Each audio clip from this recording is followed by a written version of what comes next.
একদিন রাহুল বাজার থেকে ঘরে ফিরছিল। মাঝ রাস্তাতে সীমার সঙ্গে দেখা হয়ে যায়। সীমা ছিল রাহুলের খুব ভালো বন্ধু। রাহুলকে দেখে সীমা রাহুলকে বলে, চলো না রাহুল, আজ একটু নদীর দিক দিয়ে ঘুরে আসি। তা শুনে রাহুল বলে, ঠিক আছে চলো। এরপর রাহুল আর সীমা নদীর উদ্দেশ্যে হাঁটতে শুরু করে। কিছুটা রাস্তা আসার পর সীমা বলল, রাহুল আর পারছি না, চলো একটু কোথাও গিয়ে বসি।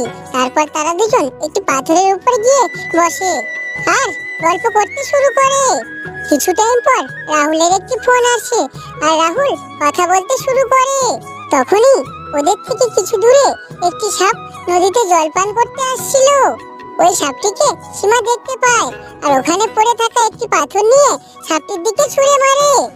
তখনই সাপটি খুব আঘাত পায় আর তাড়াতাড়ি সাপটি ওখান দিয়ে পালিয়ে যায়। এরপর রাহুল আর সীমা ওখানে কিছুক্ষণ গল্প করে। তারপর তারা নিজেদের ঘরের দিকে রওনা দেয়। কয়েকদিন পর সীমা রাহুলকে ফোন করে আর রাহুলকে বলে নদীর দিকে ঘুরতে যাওয়ার জন্য। তখনই রাহুল তাড়াতাড়ি ঘর থেকে বেরিয়ে পড়ে সীমার সঙ্গে ঘুরতে যাওয়ার জন্য।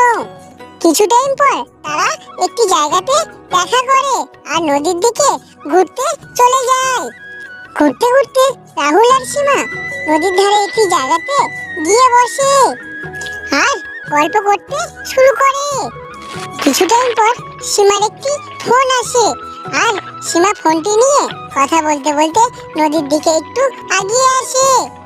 তখনই নদী থেকে উঠে আসে ওই সাপটি। উঠেই সাপটি সীমাকে দেখতে পায়। সীমাকে দেখে সাপটি আগের কথা সব মনে পড়ে যায় আর সাপটি খুব রেগে যায়। তখনই সাপটি গিয়ে সীমার পায়ে কামড়ে দেয়। কামড়ে দিয়ে সাপটি ওখান দিয়ে পালিয়ে যায় আর সীমা বেচারি ওইখানেই পড়ে ছটফট করতে থাকে। তখনই রাহুল সীমার কাছে ছুটে আসে আর সীমাকে নিয়ে ডক্টরের কাছে চলে যায়। অনেক কষ্ট করে ডক্টর সীমাকে বাঁচিয়ে নেয়। তখনই সীমা বুঝতে পারে বিনা অপরাধে কাউকে আঘাত করলে তার পরিণাম এমনই হয়। তখনই সীমা মনে মনে প্রতিজ্ঞা করে আজ থেকে বিনা অপরাধে কাউকে আঘাত কোনোদিন করবে না।